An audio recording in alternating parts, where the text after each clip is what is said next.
You're watching Leafs Morning Take with host Nick Alberga and former NHLer Jay Rosehill. The show starts now. All right, away we go for the Thursday edition of Leafs Morning Take. It's Nick Alberga and Jay Rosehill following a Maple Leafs victory. How you doing, Rosie? This is how I'm doing. Wow. Is that new Leafs Nation swag? Yep, that's what's up. I'm repping her hard today. I'm feeling good this morning, man. I was a little worried there, but they pulled it off in spectacular fashion. Exciting first night, lots to talk about. It was I guess you could say as expected. I hope everybody tailed the betting play yesterday. It was free money. Montreal was going to keep it close. Montreal was going to score the first goal. Didn't get my Josh Anderson anytime goal, but it was pretty much as predictable an opener for the Maple Leafs as you can get. And obviously, we're going to dive into that at the Leafs Nation 401, where you could subscribe on YouTube. Just search Leafs Morning Take wherever you find your podcasts as well, and we'll pop up. And a Maple Leafs victory that I'll tell you, Rosie, with like 10 minutes left, I'm like, this is probably not going to be the night, not going to happen. But the fortunes change. But off the bat, I thought it was a nice exercise to get the juices flowing for today's show a bit. Got to break down this fight. We all knew it was coming, right?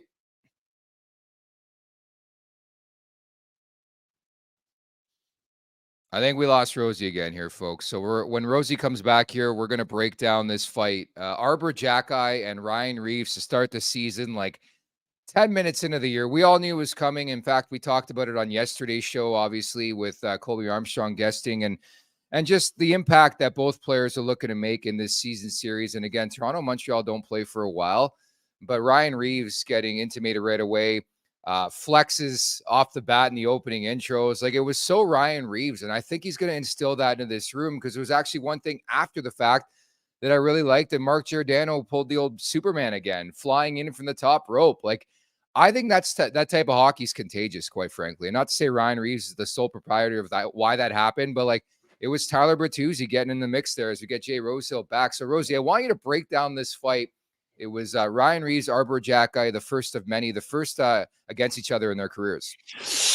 Yeah, I mean, obviously Reva running around a little bit, and Xhekaj just jumps right in there, not scared to start. I like the way he can start feeding uppercuts while he's on his knees, but I was disappointed they didn't really get their bearings about them. They didn't get to plant their edges and start chucking, but I didn't think these two were going to go. Hats off to Xhekaj, man. He can handle himself against absolutely anyone in the league. There is no doubt about that. And what a player he can be as well. He is an asset for that team. No two ways about it. Revo running around a little bit. He had a big bang rate here. Boom. And then goes down. And I love that forecheck. You go down. What? Oh, weird. The goal. The D-man turns his back too. That was a real shocker.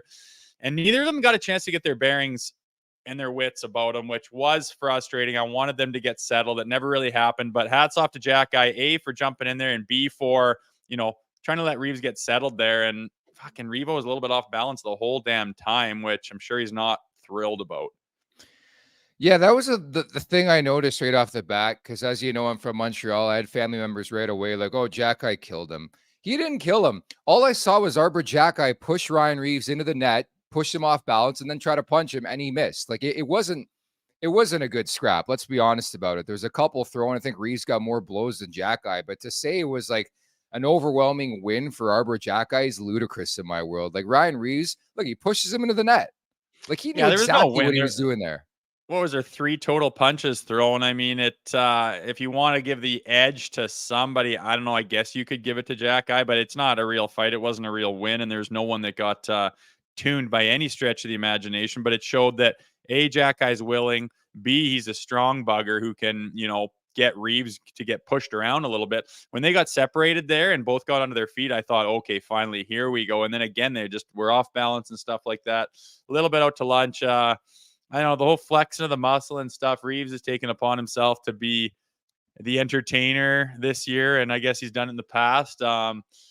It's not my style. I know people on Twitter were, not a lot of people were overly loving it, I guess you could say. I don't know who's all going to love that stuff, but as long as he's doing his job and bringing the energy and the force, I guess it's all right. But the flexing and pointing at your muscles and stuff is not exactly for me, but not everything is.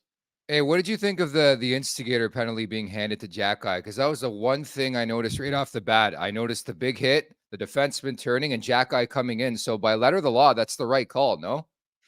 It is. To be honest with you, I thought it was going to be Reaves who was going to get a boarding penalty, and then both 5 for fighting. I really did. And when we ended up with the power play, I was happy about it. Obviously, that D-man comes down, he's coming along the half wall, and then just completely turns his back. You can't Why do they do do that. that? Why? They're scared. They don't want to take a hit. They turn their back to say, "Oh no, there's some pressure," and they get buried. It is hit hockey. You are against the boards. You are an NHL defenseman. You're going to get hit. Turning your back to the guy who's going to hit you doesn't magically make him disappear. He's 230 some pounds barreling down on you with 3 feet of space to work with, and you turn your back. You're going to get hit from behind. It's just a dangerous play that no one's talking about. I'm surprised, to be honest, that Reaves didn't take a penalty there for boarding, because I thought that's right when the hand went up. And it was on Xhekaj. Yeah, if you're going to go and not like a guy getting hit on your team and you're going to grab a guy and shed your shit and wait for him to get up and fight him, you instigate the fight. You're going to get the extra. I think it was the right call. But what stood out in my mind is how these defensemen continually turn their goddamn backs to the aggressor, and someone's going to get big time hurt. And I hate that no one's talking about it. Everyone's talking about these bad hits, bad hits. The game is so damn fast right now. You can't stop on a dime. And someone's going to get hurt turning their back like that. It drives me insane, these D-men. It boggles my mind too, right? Because we've been talking about this for like the last 10 to 15 years, but like I think defense are almost as much as fault as the person laying the hit. Like, to turn around like that, put yourself in a vulnerable position, and you know how quickly a guy is skating. Like, even for example, watching that Oilers game last night, like a shift in, Connor McDavid blew up Philip Hronek, man, blew him up. But just think about the speed, and you've played the position at the NHL level. The speed in which they're coming with to deliver that hit. I mean, it's a split-second decision. It absolutely is. And once you're committed to it, you're going to go into that player. I mean, look back in the day, guys used to suck up against the boards and absorb the hit. They'd take a hit to make a play. Now they turn their back to take a hit. It's ridiculous. It's dangerous. It's giving guys bad reputations for dirty hits and whatnot. You're going to engage in a perfectly good puck battle. You're going to hit the defenseman against the wall to try to prevent him from making the play or to lose possession of the puck, and you turn your back as if he wanted to like cut back and go back to the strong side in that situation. He just turned his back on the guy who he knows is going to hit him, and he's on his knees and he gets squished, and that's just not good for anything or anyone. Take the hit up against the wall, or don't put yourself in a position to get hit like that. But turning your back should be the absolute last case scenario, and it seems like it's the automatic right now in this day and age. You want to talk about automatic? Auston Matthews on opening night, man. The guy is a machine. 12 goals now in season openers. That was the most positive story I can grab from that game. Like, win aside, considering the year he's coming off, Auston Matthews to score 3 times in the season opener, considering it took him 10 games last year, 10 games, Rosie, to hit 3 goals. That's the biggest development. Like, Connor McDavid's already chasing it for the Rocket Richard. I love it. What a start, man. And they stole his thunder a little bit in Vancouver there, but I don't think that'll last very long there. No. But something about the game one, man, that makes this guy just show up. And whatever that is, I hope that he just channels that, whatever energy he has, excitement, whatever chip on his shoulder that guy's playing with on game one of the season for the last however many years. Try to channel that, try to bottle it, try to bring it every other night, because he's a machine in the opener. And man, like, he single-handedly won that game, in my opinion. I mean, they're down 2 with 5 minutes left to play. I was pulling my hair out saying, oh my God, what a disaster. And he puts the team on their back and they get the win. Fastest American player to 300 goals. Like, let that sink in for you. When I heard that stat last night, I'm like, man, like, it just shows you the company and how good this guy truly is, and how, like, where he's trending, you know? Yeah, you're like, what are you talking about? Madano and Brett Hall and Roenick, Amonte, Jeremy Roenick, JR, Tony Amonte. That's nuts, man. Patty Kane. He is Patty Kane. He's an unbelievable goal scorer. And I think they're talking on the broadcast after about him, being the best pure goal scorer in the league right now. And he's making a case for that. No question about it. Where he ends up this year, I don't know. But I mean, all you can ask is, what have you done for me lately? What kind of start have you gotten with what you've been given? And he's shown up in spades.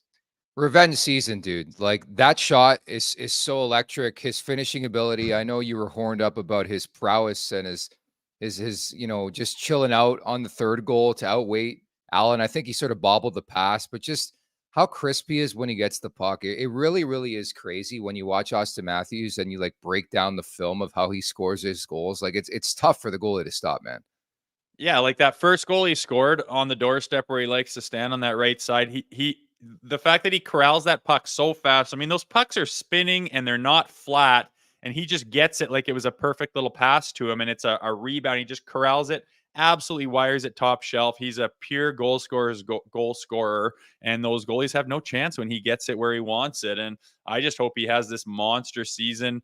I mean, it's too early to say, but like you say, last year was, I just kept saying, like, he put up the numbers were fine and everything. It was nothing to shake his stick at, but you're just like, I'm waiting for Auston to break out. We kept saying that. We're like, okay, he's saving it for the playoffs. It just didn't happen. He just didn't have his explosive, dynamic game as much last year. And it seems like after last night, like, lots of reasons to be excited.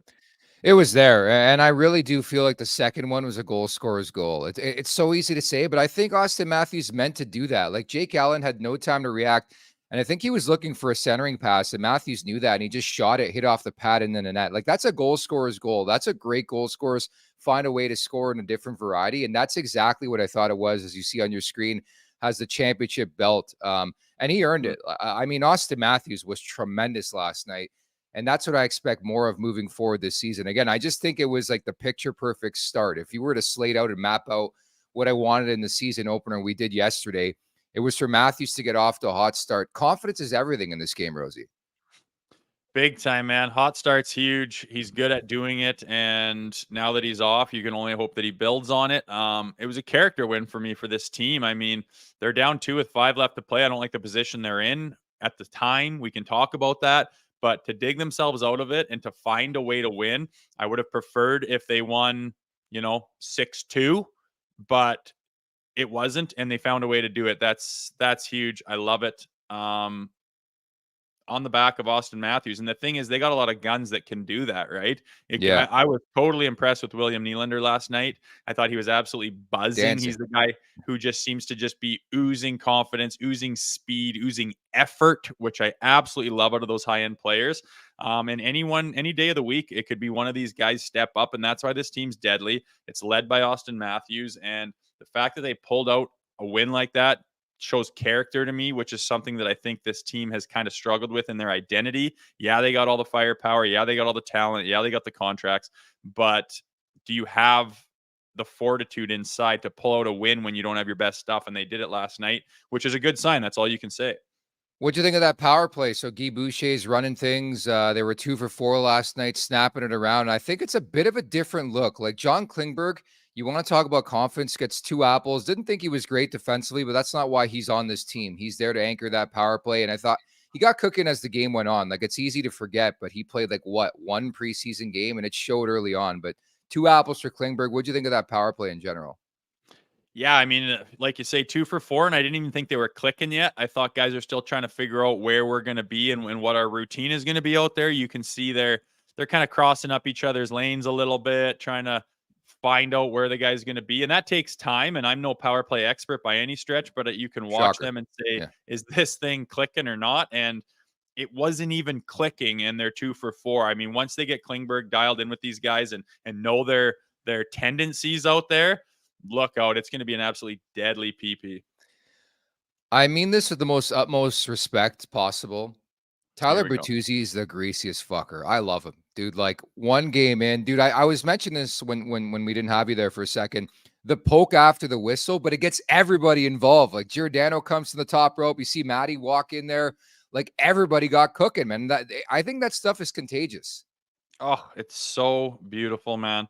When you get into scrums like that and even full out brawls, it brings your team together. You're looking around at like guys will be like, thanks, buddy. You're not hanging me out there. And everyone just comes flying in. And yeah, it starts with Bertuzzi. I mean, he sees a loose puck there. Maybe it wasn't even loose. he's going to take a jab at it saying, I'm going to do anything. I'm like a dog on a bone to score those goals. And they go nuts at it. No, you're not coming after our new guy. Everyone jumps in there. Matthews is right in there. I like watching Marner. He's kind of getting mauled, and he's a little bit more timid, but understandable. But everyone's in there, man. It's Gio always. Remember when he did that last year? Philadelphia. I love it, man. With connecting, Philly touched Matthews. That was the one thing I noticed. If you extended the video a bit, so David Savard grabs Marner, and then we don't have the video, but after that, Savard realizes it's Marner, so he moves on. And who does Marner go to? The smallest guy on the ice, Cole Caulfield, just hugs him. It's just not Marner's game. Like, that's not his game. I get it. He's a great goal scorer, scores a shootout winner. I get it. It's not, and everyone knows who Marner is. And man, I don't know, like, as a goal scorer and a non-tough guy, you're just because you're getting into a scrum does not mean you're going to shed him. Grab one of their skilled guys around the neck, hold on to him, just make sure that guy can't jump into some other activity going on out there. Grab a guy quickly and aggressively. That's all you'll ever have to do, and you'll look like a hero.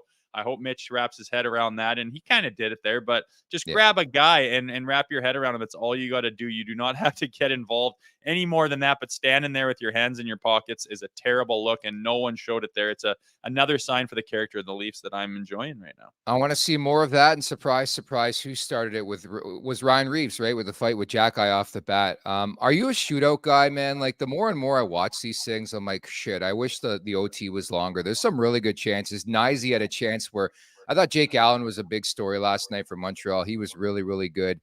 But are you a shootout guy? Like, I like the fact also the Leafs didn't big brain things. They went with their top 3 guns, and you live and die by the sword. And I respect that, especially in a shootout.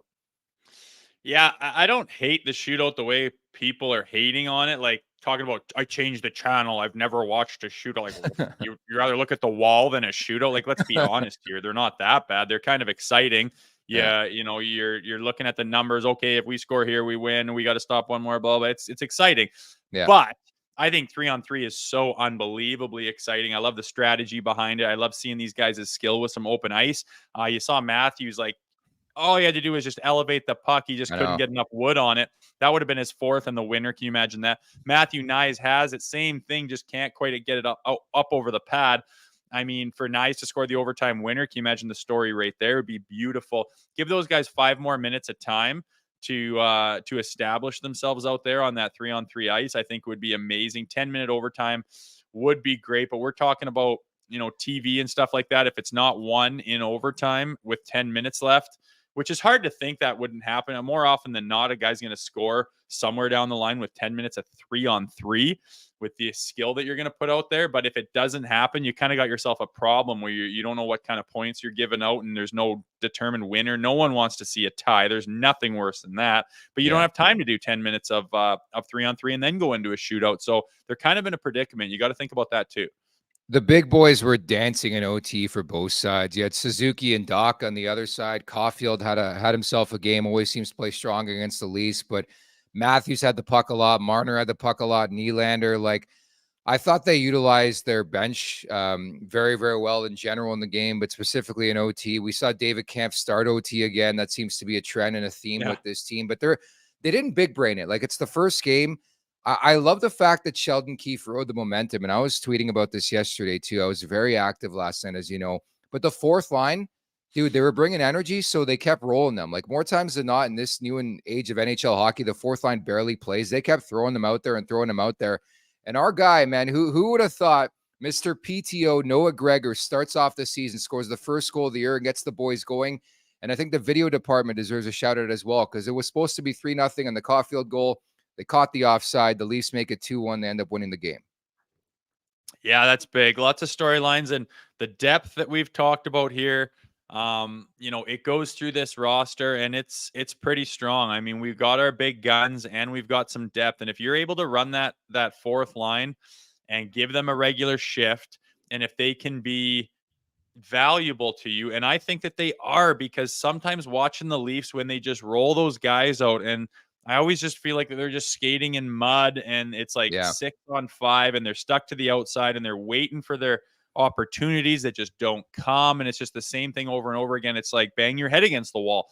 A 4th line is needed to go out there and create a little bit of energy, create some momentum, tilt the ice in a different direction, get them thinking differently, put them on their heels a little bit, bang and crash, get some energy going, and then get your big boys out there again. And it can just create a different environment for them to play in.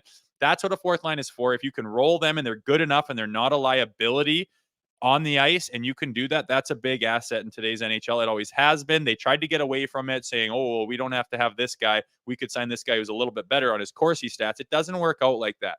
You don't need this. You don't need a whole bunch of the same player. You need some different looks. The fourth line should have a different look. And if these guys can play somewhat of a regular shift, it's only going to benefit this team and the big boys ahead of them. Rosie, I tell you, this fan base is so fragile. Watching the game last night in the first half, specifically the first period, a lot of people who watch this show tweeting at me, it's over. They're losing their minds. Bring in Joseph Wall. And now in the chat, we got everybody saying, go Leafs, go. They're winning the Stanley Cup. Can you explain that to me? Yes, I can. It's called insane passion that goes back generations, and they want it so bad, and they're so frustrated, and they've been hurt so many times, and it hasn't happened in so long that this is the result of that. It's not a whole lot different than in Oilers Nation right now. I got some buddies on the group chat. My Lord, are they struggling this morning? But it's game one of the season, and everyone wants to win it. Everyone wants to think their team's going the distance, and the Leafs are probably the worst for having a fan base that is either all on the bandwagon or tearing the thing down to the studs. That's just what it is. That's the passion, and that's one of the reasons we do this show, is because there is that passionate fan base. It's a market that is all over the place, but desperately, desperately wants to win. There's no doubt about that. Shout out to Sam Lafferty, who I think set up the 8-1 goal last night. As producer Aaron chimes in, you leave the Oilers out of this, damn it. Yeah, Oilers Nation is feeling it today. What did you think of Ilya Samsonov? We had a couple people in the chat write in saying Samsonov was awful. I didn't read it that way. We're going to talk about some of the turnovers in a bit, but your overall thought on Samsonov, because I think you look across the league, and I mentioned this on Twitter last night, 9 games so far, 6 overs I've hit. It's been a trend. The goaltending always takes a while to catch up to the rest of the league. Yeah, I don't think he was terrible. You're going to give up 5 goals. You're going to lose most games. The reason they won was up on the forwards tonight. They kept him in it, and the character they showed to get that last goal to win the game was huge, and to tie the game. But I'm not going to say he was terrible, because he wasn't. Some of the goals were tips and screens and whatnot, but it wasn't his best out there by any stretch. I'm not panicking by any stretch. It was what it was. Sometimes it's a high scoring game out there. It's a high octane, high offensive game these days. The goals are up than they were in the past. These goalies are letting in a little bit more than they used to. These guys can shoot and make plays, and they're as skilled as they've ever been in the history of the game. So I'm not putting it all on Sammy by any stretch, but was he his best? Stand on his head, gave them every chance to win? Not necessarily, no, but I think he's got a lot more to give. 5 goals on 21 shots. The final damage for Samsonov, not great. Definitely not great, but you could be Jack Campbell too. Surprise, surprise. Got the hook in the opener for the Oilers against the Vancouver Canucks. Now to the most polarizing question, indisputably, in Leafs Nation. The change of the goal song, Rosie. So to set the table, You Make My Dreams Come True came out in 1980. One of a plethora of songs I believe they're using. There was some release yesterday, like 4 Eastern time, that the goal song was no more. Pursuit of Happiness by Kid Cudi was a song last night. By the way, that was released in 2009. We'll get your thoughts first before mine. Yeah, the song needed to change. I hated that song. It was so Mickey Mouse for just a monster market team with history and everything else that comes with the Toronto Maple Leafs. To have that rinky-dink song was terrible, especially to keep it as long as they did. There's no one. Yeah, it's catchy. That's fine. There's a lot of catchy songs out there. They switch it to Pursuit of Happiness. I like that song. I'm not a big, I don't even know what you call that, top 40 hip hop, whatever. I'm not a big guy into that.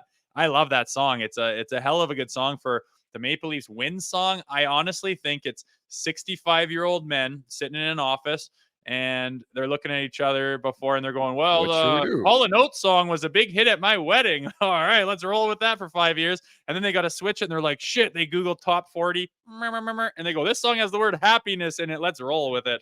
But I know it's more than that. I did a little research on it, and their marketing department said, they're rolling with this, but they got a lot of different looks. It's not going to be this forever. They got different looks for, rivalry games, matchup games, historic games. I think we're going to see the 90s tune there for some times when we have some head-to-heads against some rivals and whatnot. But it sounds like it's going to be mixed up down the road, which is fine. It's not the worst song in the world, but I just don't think they hit it out of the park with the Kid Cudi tune. Totally agree. I think it's an upgrade on the previous song, taking nothing away from Hall & Oates, but I always like to stress there's nobody on this roster who's actually alive when that song was like a hit, aside from Mark Giordano, of course. Number two, it just absolutely screamed of a department just looking for a song in the moment because they were tired of people bitching. Like, they had Elliot Friedman, like one of the top hockey insiders in the world, as we know, come out and say it's time to make a change. So I think internally, like, you know what, we got to do something here. And it screamed that hearing the song, a 2009 banger. It brought shades of me being at Fanshawe College at a party in the College Muse. Like, there are so many good songs out there, taking nothing away from that one. But you would think they would pull something that it's within the last 5 years, Arkells based, Justin Bieber based. Like, there's so many different routes you can go. And that's a song you pull. And on top of that, people are going to chirp them because of the name of the song, Pursuit of Happiness. Like, there hasn't been happiness with this organization since 1967. I think it's hilarious. Maybe that played into it. I don't know. But you mentioned Arkells like knocking at the door. They got that build-up banger to start that song. That could work easily. And there's shades of homegrown talent right there. I remember they played a lot of hip when I was playing for them. We came out to 50 mission cap. I mean, you're paying people in a marketing department to sit in a room. I'm pretty sure you can come up with a pretty good tune. But like they had said, actually, in their little release, you're not going to make everybody happy with what you choose. There's always going to be, there's different generations of people. I get you got to keep it fresh and still try to touch back. I think maybe that's why they went back as far as they did, try to touch on a couple different generations that could be relevant. I don't know. It's a tough job for sure, but it would be nice if they just had that eureka moment and said, this is it, and unveiled it, and everyone went bloody nuts. But that didn't really happen. Making progress, at least. I mentioned 1980 to 2009. So maybe in like 5 years, they'll pull a song from like pre-pandemic 2020 or 2019. How about that? Maybe. I don't give a shit what era it's from. If it fits the script where you score a goal and while the guy's buzzing the bench and everyone's on their feet clapping and you're looking for the replay, an absolute banger is playing that just suits the moment perfectly. I'm sure it's hard to find that, but Hall and fucking Oates was certainly not it, man. That was just awful. I'm just thinking of the passion and his history and the market that it is Toronto. When you go to the rink and the spotlights are flashing from the top and the CN Tower is glowing and the whole city's buzzing because the Leafs are playing tonight and you make my dream. Terrible. I hated it. I'm so glad they changed it. I think the bigger story would be if they didn't change it and we had to listen to another year of that. Jerkball T.O. Benny Hill theme song. Like, at this point, just make it like Cry Me a River by Justin Timberlake. I would have just trolled everybody because, again, not everybody's going to be happy. I just think there's another route they could have taken with that, but didn't matter anyways because nobody was cheering, Rosie. Like, that was another takeaway from the opener. Like, because we know there's passion out there. The folks who watch our show, people on social media that chirp us on a daily basis, hate our takes. We love the passion. These people clearly are not going to Maple Leafs games at Scotiabank Arena because I could not believe, and I thought it was the audio on the ice or that was being delivered through the feed on TV. It wasn't, because I got confirmation from people in the building. Yes, it was that quiet for player intros of a brand new season where there's so much renewed optimism with this organization. It's disgusting. I don't know how to handle it. I don't know how to solve the issue, but I think from a game ops standpoint, this organization is 15 years behind, Rosie. I just feel that way. I can't blame the organization or blame anything with the hockey day operations or anybody aside from like shoving microphones right in up at the nosebleed section maybe and trying to get that audio onto the feed. But absolutely, I mean, I'm watching Bertuzzi and Nyes come out. I'm watching Domi come out. Then you watch JT, their captain, Marner. You watch Matthews get announced. It's like, oh yeah, nice, neat. And I'm like, holy, I was waiting like Auston Matthews. Yeah. And it's just like, it's just like nothing even, like the tone didn't even change. Like the volume didn't even go up after the announcement of the name. It just stayed the same. And I was like, that's weak, man. And I don't know I mean, how expensive it is to live in Toronto, the amount of people that can shell out the money that takes to have a ticket is pretty few and far between. And if they're down in their suite getting a thing of sushi and Chardonnay, probably that's Sad. probably the problem. They're not screaming their heads off with their faces painted.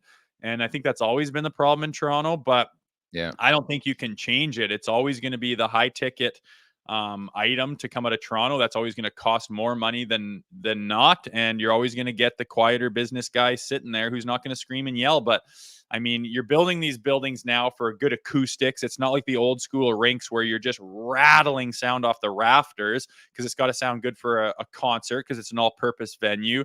There's nothing you can really do about it. Maybe shove microphones in and around the crowd to try to exemplify or amplify, the crowd noise that there is there. But I don't know what else to do, man. I mean, you see every period, guys are still down getting their sushi. So those silver platinum seats are always empty and it looks ugly. But it is what it is. I think it's a problem that doesn't really have a solution. Johnny D, real passionate fans are priced out of tickets. We have similar problems in the Premier League. That's fair enough.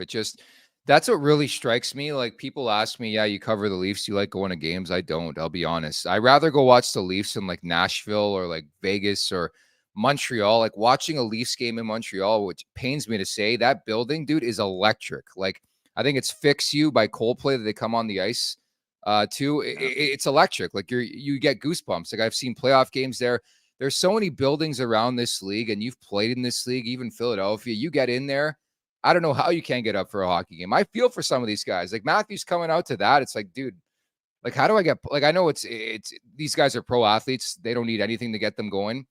But, like, come on, give them something. Because I know this happened like a month ago with the Blue Jays. And the player who did it escapes me, but pretty much came out in the media and said, hey, fans, like, we really need you. This is an important time of the year. Let's step our act up. And credit to the fans, they did. But it's almost at a point where like a Leaf player or somebody in leadership needs to say, hey, like, we could really build off like a strong crowd. Not that I think the suits would even care, but at least just let that seep in a bit, make it a bit of a story, because I think it's so underwhelming, especially given how good, Rosie, this team is. Chance to win the Stanley Cup. And more times than not, you get that type of crowd for the first game of the season. It's alarming to me. Yeah, that is the kicker, right? I mean, this is heyday right now for the Maple Leafs, and who knows what they're going to look like in 3 or 4 years, and if they're going to be contending at the level that they are right now. And the city is excited, the market is excited. It's just the players or the people, at the game, whether they're excited or not, they're not showing it, and they're not screaming their head off. Like at the announce, like it takes 30 seconds to announce the team. Go a little bit nuts when they're announcing your favorite players and whatnot, and let them know you're ready for the season. Let them know you've been waiting for this all summer long, and you're pumped to be at the home opener. They didn't seem to do that. Why? I don't know, man. It's frustrating. Like you say, the suits, but there's a lot of people there with jerseys on. Are they just quietly, classically clapping, or like go a little bit nuts and scream? They're not even clapping. They're not even clapping. I don't know what the hell they're doing, but sounds like a murmur at an airport, when you're waiting for your flight. Yeah, it's not good. Maybe JT says something. Hey, we need you behind us. We need to let you know you guys are excited. You got to help us through, some games that we need some extra energy, and maybe they'll do it. I don't know. They'll probably just get crucified in the media for saying anything about anybody, and that's just the way it is these days. Yeah, by the way, we got our answer, Fraser Minton, as I expected, because it is the Leafs. Whereas Bucket, there was nobody probably on the roster that said, you know what, I'll give you $2,500. Go no Bucket, fly. Your parents are in the building. Your family's here. There's only one opportunity, one shot. Like Eminem said, no Bucky for warm-up in your first NHL game. He didn't do it. I was disappointed. But all in all, my read on the Minton line didn't look out of place. I think Nice took a bad penalty, but they had a missed call like seconds before. It's going to happen. You're going to make mistakes. And passing colors for me so far with Minton. Like, didn't notice him one way or another. Had a couple opportunities. Almost had a tap in on the doorstep. So, yeah, that was my takeaway as well. The turnovers that led to some of the goals, and this is more what I want to talk about Samsonov. Like, it was not a good night defensively for both squads, but like to put this on Ilya Samsonov, facing 24 shots, surrendering 5 goals, that can't be me, man. Like, what a present. Welcome to the season. 3 minutes in, TJ Brody says, here's this shit sandwich, Ilya. How about this? Oh, look yeah, he catches an edge and away it goes. I mean, 2 of those goals were just off heinous errors that don't usually happen. 4. So I wrote these all down, man, because I had to. And again, it's the first game. Like, I'm not Mr. Overreaction one way or another. So you had the Brody blunder and a 1-0 goal. A bad McCabe pinch led to the second period new hook goal. I think it's the second of the game. Domi tried to be pretty, didn't get the puck off the glass and out of the zone, leads to the 4-3 goal. And then your boy Timothy Liljegren. Oh, buddy, if he does that, he's going to be in the press box pretty quickly to the 5-3 goal. But they're lucky there's so many game breakers on this roster, Rosie. Yeah, they are. It was looking ugly. And if you give up that many goals every night, and if you give a team a lead like that every night, you're going to lose more games than you win. They're lucky they pulled it off, and it's awesome they pulled it off, and it shows a lot about the team that they pulled it off. But you can't keep putting yourself in that position. I think the defense needs to sharpen up. I don't think they're that bad. I don't think they're as bad as they showed last night with, some of the hiccups. A guy's not going to fall down and catch an edge last man back on the blue line as the puck's going to him very often. Send the guy a breakaway, a couple bad pinches, couple bad reads, whiffing on the puck and whatnot. You just got to chalk it up for what it is and make these guys a little bit sharper. But whether that's a daily scenario or not, I think this team needs a little something extra on that back line to bolster this back end. And I'm sure Tree Living is scanning the market daily to see if he can get that. And I don't think they're far away, but they need to clean that shit up a little bit. It's one game, ... But I had my issues with the Giordano Liljegren pairing. Giordano looked like a 40-year-old. It's the first game. Again, I'm giving these guys the benefit of the doubt, but he looked like the Mark Giordano in the Stanley Cup playoffs. I know they're trying their hardest to be that rugged physical guy because they know who's in charge of this team and Brad Tree Living. They need a tree back there. Pardon the pun. They need a big time dude. Like, I was watching the Flames game last night. Nikita Zadorov's like a perfect example of somebody they can use in their 5-6 pairing to lay the law down, hammer things down. Because I it's not for a lack of trying, but Giordano's not the biggest guy. Liljegren is certainly not the biggest guy. I thought John Klingberg really, really struggled defensively, and I think they're going to do their best to insulate the guy the best they can, but he's in their top 4. Aside from them, I think the rest of the guys played pretty well. You're going to make some mistakes. It's early on in the season, but I think without question, Rosie, they have to be scouring the market. I wouldn't say it's imminent. I think around the deadline, like, that's the one move I would look is upgrading on the blue line, but they need that type of jam guy, like a Ryan Reaves type on the back end to really stabilize things. Yeah, and it's tough because when you're asking guys to do that, like Gio, for example, he wants to have that element to his game. He knows it's needed, but if you're not the swiftest footed guy on the planet, which he's not at 40 years old, you're going to get yourself out of position trying to make those hits and trying to get that physicality to come to you, or try to force it rather. It needs to come to you a little bit. And when you're running around trying to finish that hit, it's easy in this league to get out of position and for guys to take that lane and get the puck and expose you for it. So there's some work to be done right there for sure. And I think the consensus is from everyone who has anything to do with this team is they're looking for someone to fill that role as a Zadorov type of player, a guy that's a little bit younger, that doesn't have a whole lot of holes in his game defensively, that can crash and bang and be a big oak tree back there, move the puck up and kind of complement some of the players that they do have. There is a hole in the back end. There's no doubt about it. And I think they'll be looking to fill that before that trade deadline or on the trade deadline.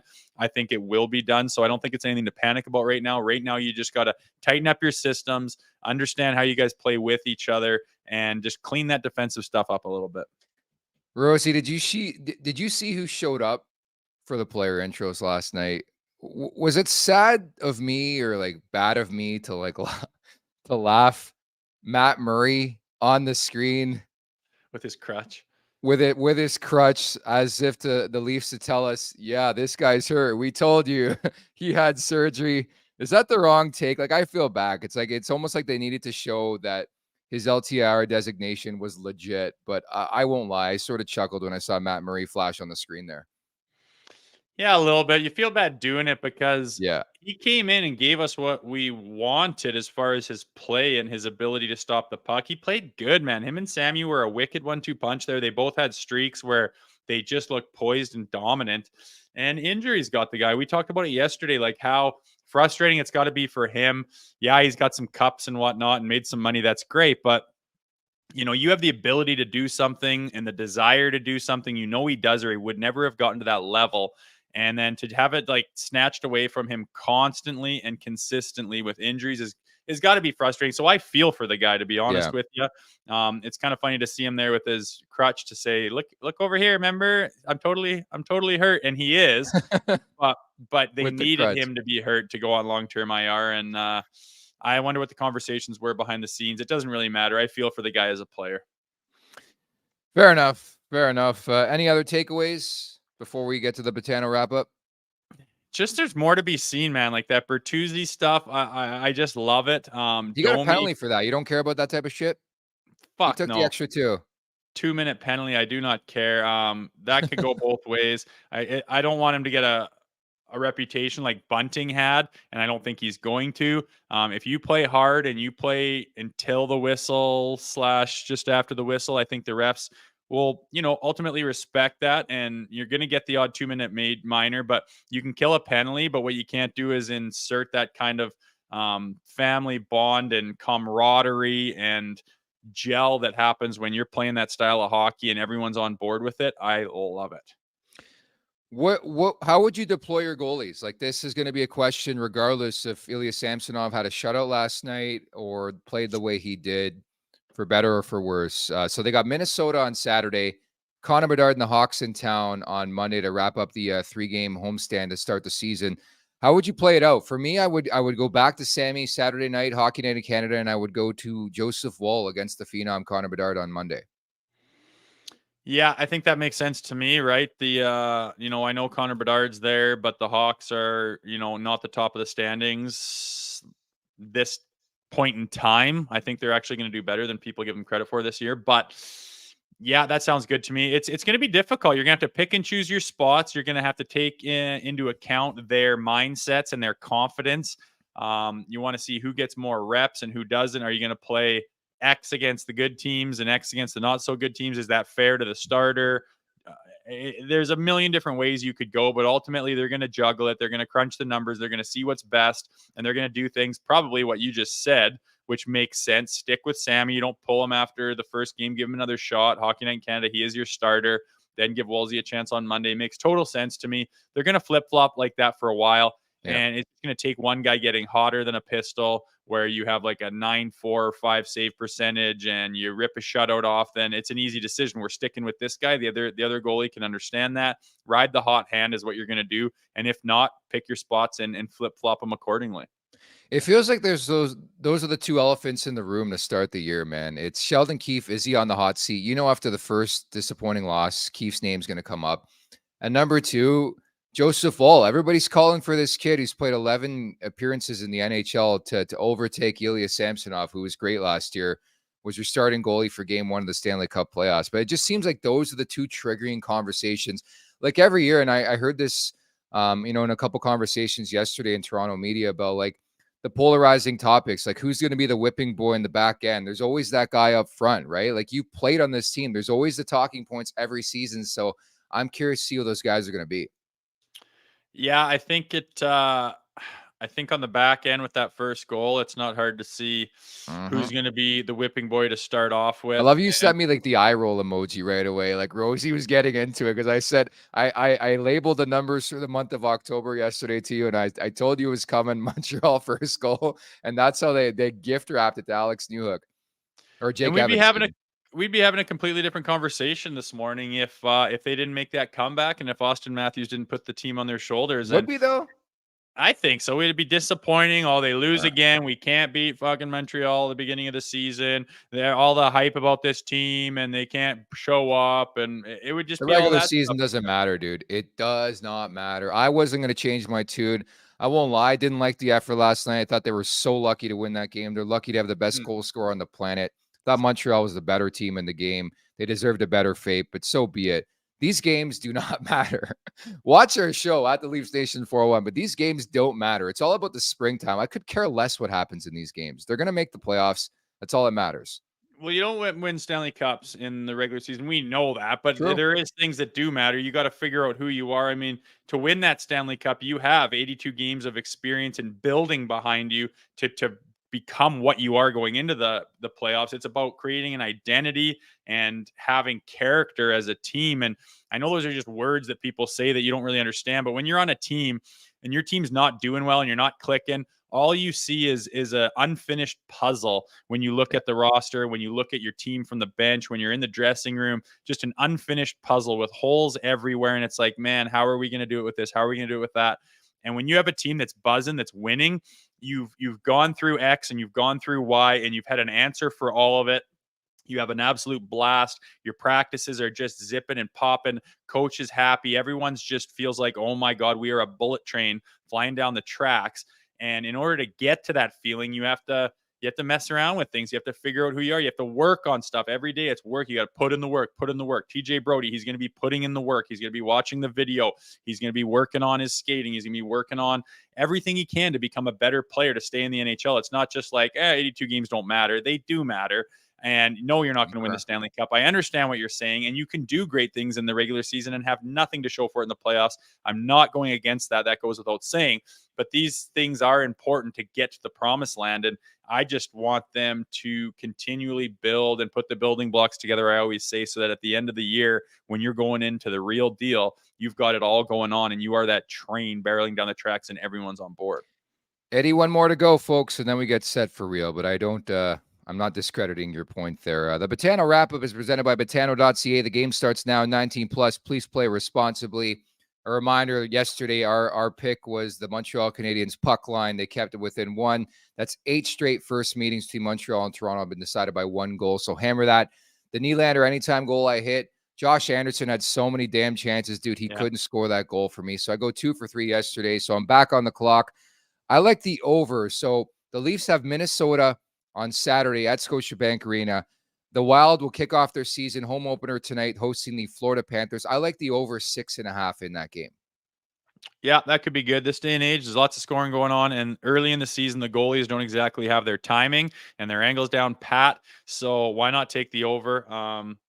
Yesterday, I think I sprinkled overtime, I believe, if you want to run the tape back. So that hit too. Not that it was the official Betano bet, but I like your over on Saturday, and maybe closer to on Friday, we could have a couple more sprinkles in there. You can sprinkle a little bit sometimes. Yeah, so that's coming up tomorrow. We're going to preview Saturday night's game between the Maple Leafs and the Minnesota Wild, the rare Western Conference opponent early on in the season. We don't see that team much, just twice a season, but there's a couple guys, namely Matt Boldy, Kirill Kaprizov, that are on that roster. Philip Gustafson, their goalie's the real deal as well. Jared Spurgeon's out for an extended period of time. So we're going to talk some Wild puck tomorrow. That'll be fun. But some bets as well that we like to place. The first Saturday night game of the season, I could only hope and anticipate that crowd is a bit more juiced up, maybe a couple extra drinks in them. Do something, make some type of noise. I don't know, yell, oh yeah, at the mic or something. We got to figure out a way to get to a game this year and get juiced up and get that crowd going, Rosie. Yeah, we will. I don't know. Yeah, it's unfortunate. It's that opponent. It's not exactly a hot ticket opponent to be coming into the barn, but Saturday night, maybe they'll be fired up a little bit. It's, again, just disappointing that after that huge wait and build up and the additions they made this year and the excitement around the team and where they are as a franchise, they come out on opening night against the Habs and there's just a couple of golf claps going on.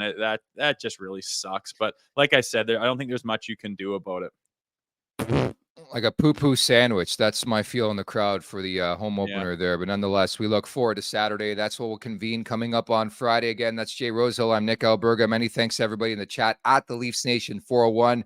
Please hit that subscribe button, the like button, comment as well. Search Leafs Morning Take wherever you find your podcast. And thanks to producer Aaron Bordato. Money job as per usual. And sorry about your Edmonton Oilers. We'll talk tomorrow, everybody. Take care. Thank you for watching Leafs Morning Take. Hit the subscribe button to never miss a show. And for more, visit theleafsnation.com.